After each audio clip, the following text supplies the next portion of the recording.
बिस्मिल्लाहिर्रहमानिर्रहीम। अस्सलाम वालेकुम।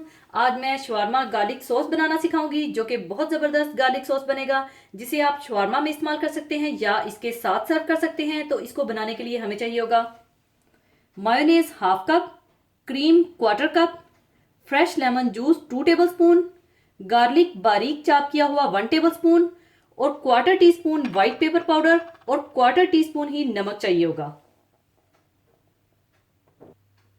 सबसे पहले आप मायोनेज़ डाल लें।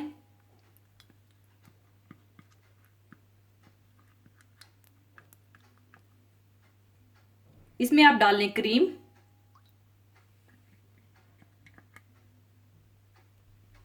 Fresh lemon juice,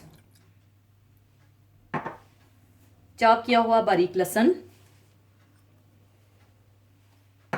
white pepper powder और नमक डालकर अच्छी तरह से मिला लें।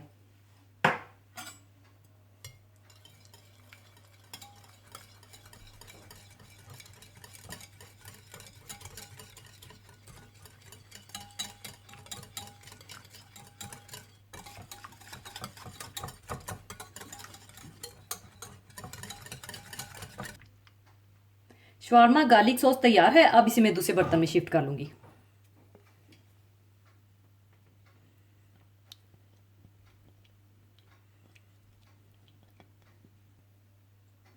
लीजिए, शवारमा गार्लिक सॉस तैयार है। इसे आप शवारमा में या शवारमा के साथ सर्व कर सकते हैं। तो ज़रूर बनाइएगा। और जाने से पहले एक हदीसे पाक शेयर करना चाहूंगी। हदीसे पाक इस तरह से है।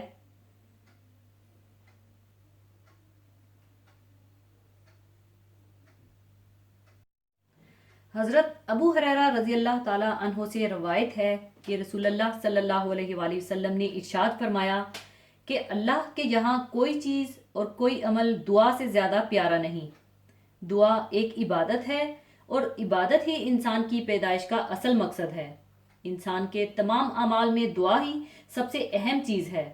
इसमें अल्लाह ताला की रहमत को खींचने की सबसे ज़्यादा ताकत है। दुआ जिसकी ज़रूरत हर खुदा परस्त इंसान को हर वक्त पेश आती है। दुआ जो ईमान वालों के लिए तमाम मुश्किलात में पनाह का काम देती है और ढाल बन जाती है। दुआ जो शैतानी कुव्वतों से तहफ़्फ़ुज़ का काम देती है, जिससे गुनाह माफ़ हो जाते हैं और रहमतों के दरवाजे खुल जाते हैं। दुआ के 3 बुनियादी फ़ायदे हैं। नंबर 1, दुआ की कबूलियत से मुरादें पूरी होती हैं। नंबर 2, हर दुआ पर सवाब मिलता है। नंबर 3, दुआ की कसरत से अल्लाह ताला के साथ ताल्लुक़ में इजाफा होता है। लिहाजा हमें इस बात की आदत डाल लेनी चाहिए कि छोटी से छोटी हाजत और मामूली से मामूली तकलीफ में भी अल्लाह ताला से दुआ मांगें। चलते फिरते उठते बैठते हर वक्त हर हालत में कुछ ना कुछ अल्लाह ताला से मांगते रहना चाहिए।